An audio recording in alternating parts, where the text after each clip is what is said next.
Selanjutnya, saya persilakan penyangga ketiga, Profesor Didik Junaidi Rahbini, MSc PhD, untuk mengemukakan pertanyaan atau sanggahan. Silakan. Baik, bismillahirrahmanirrahim. Assalamualaikum warahmatullahi wabarakatuh. Untuk saudara Promovendus, saya menyiapkan satu pertanyaan, tinggal saya bacakan saja. Ya. Saya sebagai penguji tidak lagi hanya melihat metodologi, ya. Tapi saya ingin masuk ke substansi strategis dan dampak. Mengapa dampak?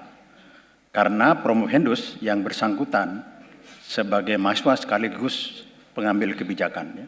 Dan saya berpandangan bahwa industri strategis ini, ya, tentu bersama industri yang lain adalah kunci, ya, bagi kepemimpinan Prabowo untuk bisa maju dengan tumbuh 7-8%. Jika tidak, lupakan saja. Mengapa 10 tahun ini industri mampet di 3-4%? Jangan berharap bisa tumbuh 7%. Ya. Karena itu industri harus tumbuh 8-10%. Ya. Pertanyaan saya sekaligus kritik, ya. Di publik sudah terdengar kritik dari almarhum Faisal Basri, juga seorang wakil presiden yang insya Allah ada di depan saudara. Kritik saya, dimensi ini kan dimensi berkeadilan.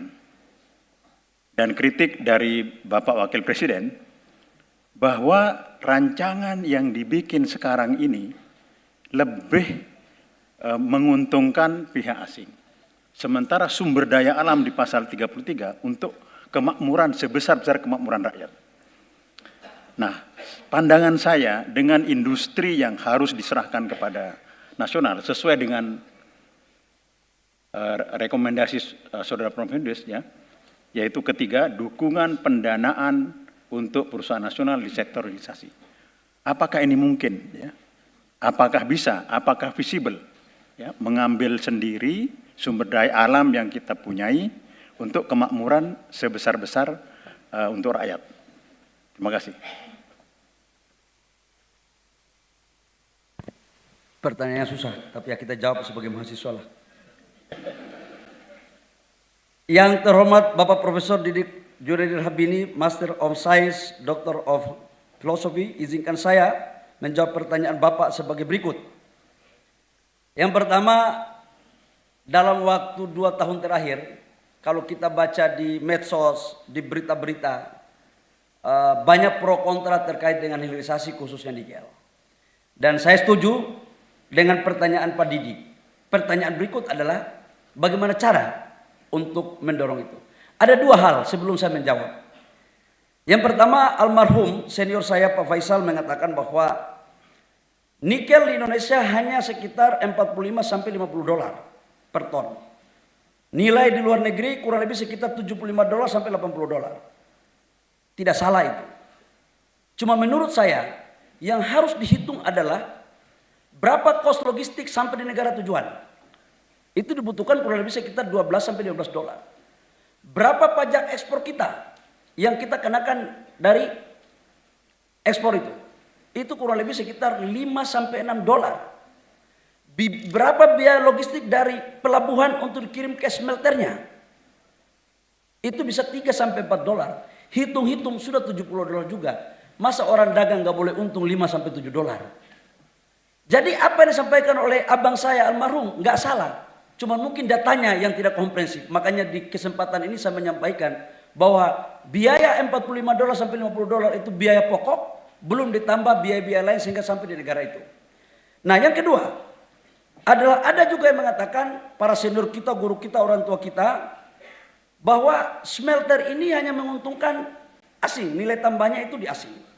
Enggak salah juga, itu benar. Tapi mari kita menengok ke belakang. Apa sih yang negara ini sudah buat dalam konteks untuk menyiapkan dalam rangka meningkatkan nilai tambah dan seluruh nilai tambah itu dari Indonesia.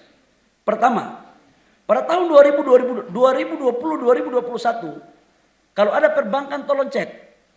Mana ada perbankan nasional kita yang membiayai smelter. Andaikan pun ada minta equity 40-50%. Dari mana siapa yang bisa melakukan itu? Yang kedua, andaikan pun itu ada, mutarnya minta ampun. Kalau kita tawaf di Mekah jelas berapa putaran dan berapa menit. Kalau tawaf di perbankan nggak jelas kapan selesainya. Itu baru administrasinya, belum keputusan kreditnya. Nah, kemudian undang-undang negara kita itu kan memungkinkan untuk ada investasi asing sejak tahun 67. Nah, waktu itu kita berpikir adalah melakukan percepatan pengelolaan dalam rangka menciptakan lapangan pekerjaan agar ekonomi kita tidak terlalu jatuh. Nah, kalau ditanya apakah cocok dengan rumusan yang kami sampaikan tadi, Pak Prof Didik, saya harus mengatakan bahwa kalau kita ingin berdaulat secara seutuhnya dalam rangka pengelolaan sumber daya alam, tidak ada pilihan. Pemerintah dan perbankan harus duduk bersama-sama untuk membuat keputusan bahwa izin kita berikan kepada pengusaha nasional, tetapi perbankan harus membiayai untuk industrinya. Kalau itu terjadi, maka kita tinggal asing itu tinggal kita membeli teknologinya. Andaikan pun kita kolaborasi dengan mereka, itu tidak banyak. Dan itu bisa melakukan penetrasi pasar ekspor. Ini juga yang terjadi di China pada tahun 80 dan tahun 90. Jadi menurut saya, tawaran konsep yang saya lakukan atas dasar lewat sebuah kajian akademik, insya Allah mendekati hal yang kita inginkan untuk bagaimana penciptaan nilai tambah itu bisa dirasakan dan dimanfaatkan seutuhnya oleh negara kesatuan Republik Indonesia dan demi kesejahteraan rakyat kita. Demikian. Rob? Cukup Pak, kita tunggu aja realisasinya.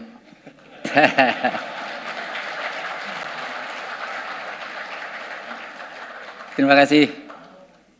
Kita lanjutkan sekarang penyangga keempat, Profesor Dr. Arif Satria, SP, MSI, untuk mengemukakan pertanyaan atau sanggahan. Silakan. Baik, terima kasih pimpinan.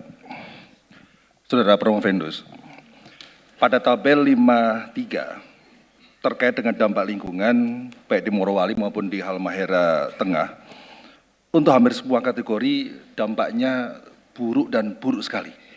Itu menurut hasil temuan Promovendus.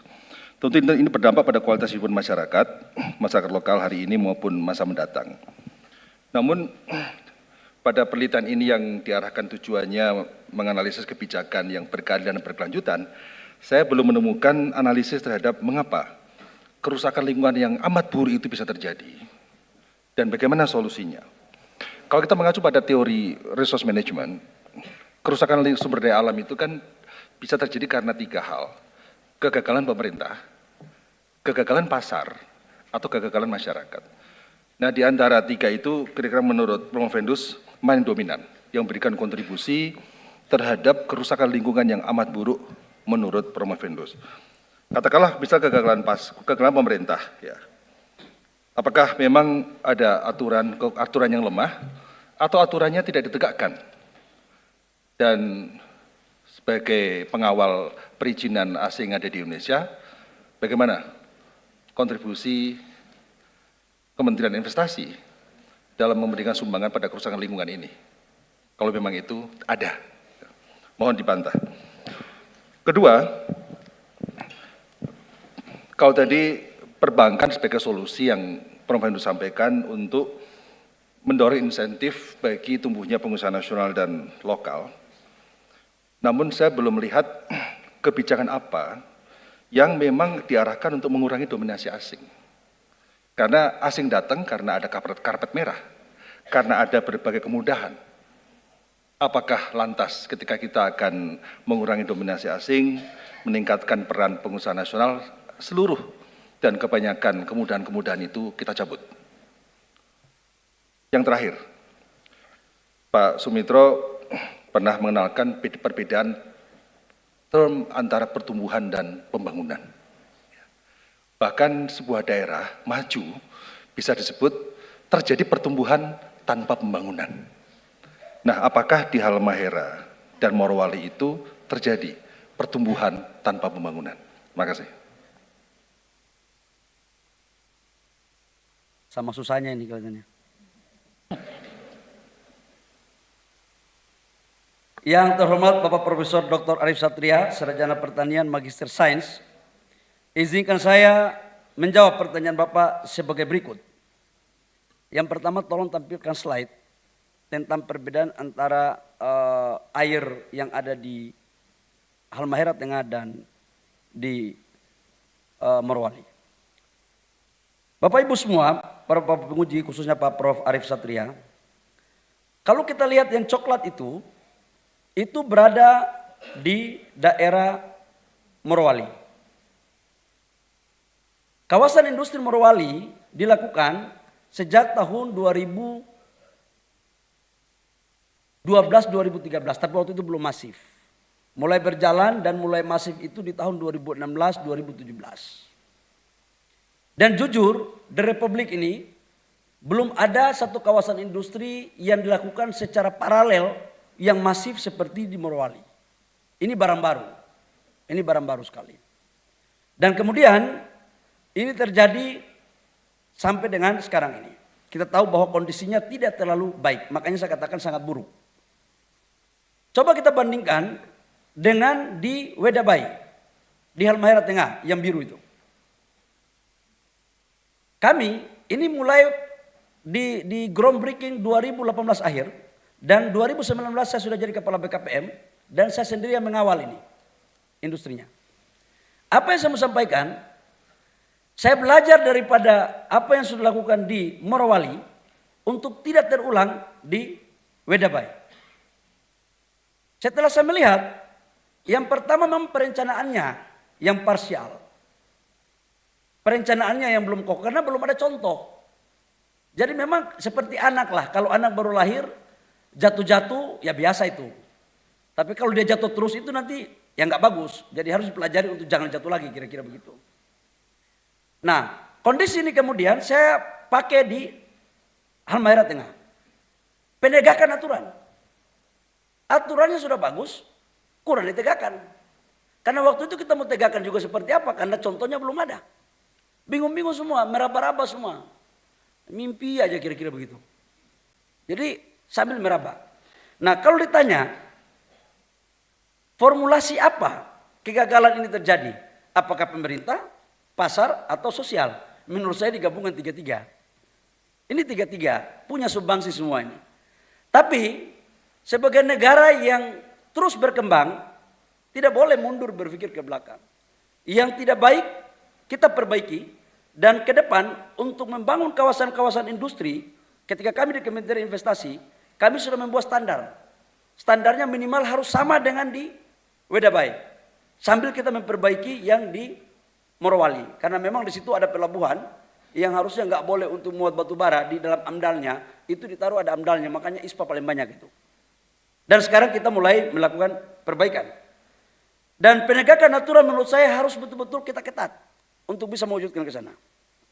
Yang kedua, apa solusi untuk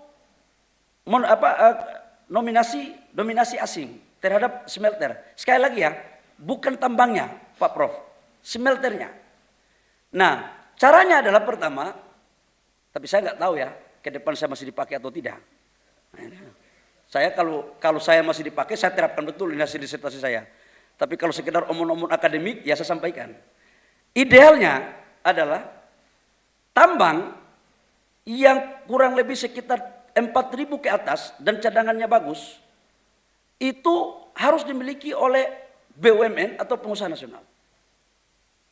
Asing masuk nggak boleh memiliki tambang, tapi dia masuk swap kepada yang punya tambang. Ini salah satu cara agar dominasi itu tidak terjadi. Itu satu dari sisi kepemilikan. Yang kedua adalah memang perbankan kita mau tidak mau setengah dipaksa. Harus dijadikan semacam PSN, proyek strategi nasional. Tetapi harus pengusahanya yang clear and clean. Jangan pengusahanya yang mohon maaf, begitu dapat duitnya yang nggak sesuai dengan apa yang direncanakan. Ini juga membahayakan negara. Nah ini yang harus dilakukan Pak. Kalau dua ini mampu kita lakukan dan pemerintah kawal, insya Allah dominasi itu perlahan-lahan mulai berkurang. Ini kan persoalannya hanya mau atau tidak mau aja. Perbankan kita masih lebih bagus untuk memberikan kredit standby loan 100 triliun, 200 triliun kepada nasabah yang sudah dianggap percaya. Nanti kalau sudah bagus meminta refinancing. Ini kayak perum penggadaian juga kadang-kadang. Ya itu nanti tugas Golkar ke depan akan memperbaikinya. Nah, mohon maaf Pak Muzani, ada Gerindra juga. Kita sama-sama Pak. Yang ketiga, menyangkut dengan apakah pertumbuhan tanpa pembangunan itu terjadi di Morowali dan di Halmahera. Kalau kita menengok pertumbuhan ekonomi Maluku Utara pada di bawah 2018, itu pertumbuhannya maksimal pertumbuhan ekonomi nasional. Kalau pertumbuhan ekonomi nasional kita itu sekitar 5-6%. Tidak pernah lari dari situ. Tapi sejak smelter ada, sejak investasi hilirisasi terjadi, 2020-2021, pertumbuhan ekonomi di Halmahera Tengah sudah mencapai 20%. Artinya, teori yang mengatakan tanpa pembangunan pertumbuhan ekonomi terjadi, itu tidak terjadi pada wilayah-wilayah ini. Itu juga termasuk pada wilayah di Morowali. Karena pertanyaannya seperti kita lagi tanya jawab, jadi saya akhiri. Terima kasih.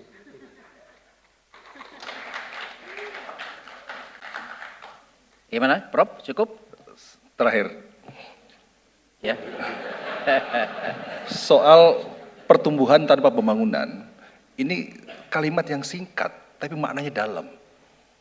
Artinya kita evaluasi berbagai daerah-daerah pertambangan di Indonesia, apakah benar memang yang terjadi adalah pertumbuhan tanpa pembangunan? Karena begitu bicara pembangunan, bicara pemerataan, bicara soal Human Development Index, bicara tentang kesehatan, bicara tentang keadilan dan lain sebagainya. Tidak sekedar GDP per kapita, GDP growth yang ada.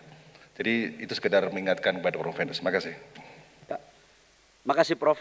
Akan saya jadikan referensi pada pemerintahan berikutnya. Insya Allah. Ya. Sudah ya, terima kasih.